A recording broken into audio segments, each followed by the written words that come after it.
Ayan po guys, nagluto tayo ng pritong talong po. Ayan o. Pritong talong pang-almusal po natin. Umaga. Masarap po pang-almusal.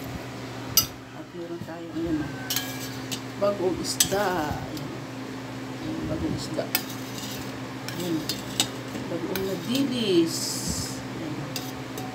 Sasawa natin dito sa ating yan, pritong talong. Ayan po ang ating pang-almusal ngayon guys. Kaya kain na tayo mamaya at meron po tayo natirang ulam kagabi na ayan, ang baboy. Ayan o. Kagabi natira yung baboy na sinigang po natin na may kulay. Ayan. Ito ang ating almusal ngayong umaga. Ayan guys, kain po tayo. Good morning po sa ating lahat. Thank you Lord sa food. God bless you. God bless all.